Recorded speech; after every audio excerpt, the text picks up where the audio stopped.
Labs rīts! Šodien es esmu jūs paņēmusi līdzi. Mums nav jāsaskarās, bet mēs jūtam. Mūsu rokas savienojamies, veidojot drošu sakrālu, pilnības simbolu, apli.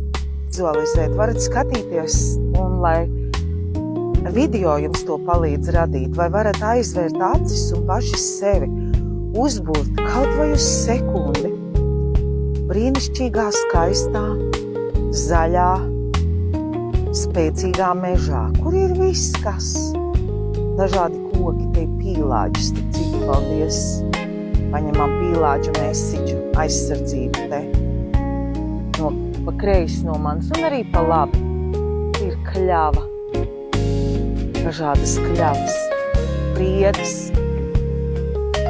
svaigums, eglis, mēlenes, brūklenes,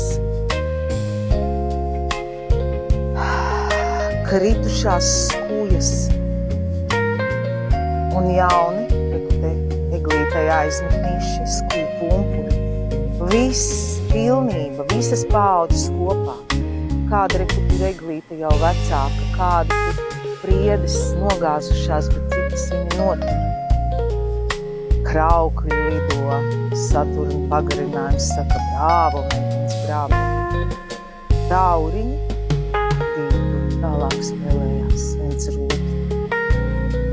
Sajūtam sevi kā sistēmas, dievišķās sistēmas daļu. Izlīdzinam asi. Ideāli, ja mēs to varam, es pāriešu uz zemi. Ideāli, ja mēs to varam darīt uz zemi un uzreiz saņemt stars nāk. Visu. Pilnu spektru iedarbību. Reku, tur viens jau nāk no augšas. No zemes. Cem augšā. Astes kauls ievilkts. Mēs uzņemamies koku funkcijas cilvēku. Līdz ar to, ka koki ir tik izcirsti, viens no iemesliem, kāpēc ir tik karsts.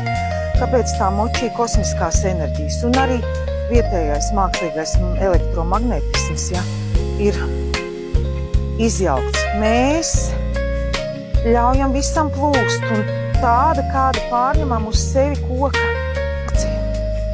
Mēs uztveram kosmiskās enerģijas. Ejam uz augšu, ja?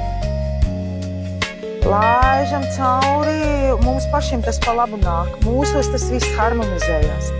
Laižam uz zemes centru. No zemes centra ieelpojam. Laižam uz augšu, sajaucam. Izelp. Es nestāvu ilgi. Jā, lai visiem ir iespējams izdarīt, bet nav svarīgi. Kaut vai jūs vienu ieelpu izelpums. Arī, es nezinu, uzrakstiet, kur jūs jūtat blokus ķermenī. Man ir dažas vietas, kur es jūtu iestrēgstam enerģijas jau vairāk dienas, un tad es domāju, kas tas ir. Šī principā ir šitās lietas kārtojuša poza. Tās iestrēgušās enerģijas var būt dažādi, kā nesaprotams sāpes, kā karstums, kā pilnības sajūta, ka kaut kas, jā, kas netiek cauri. Pālpu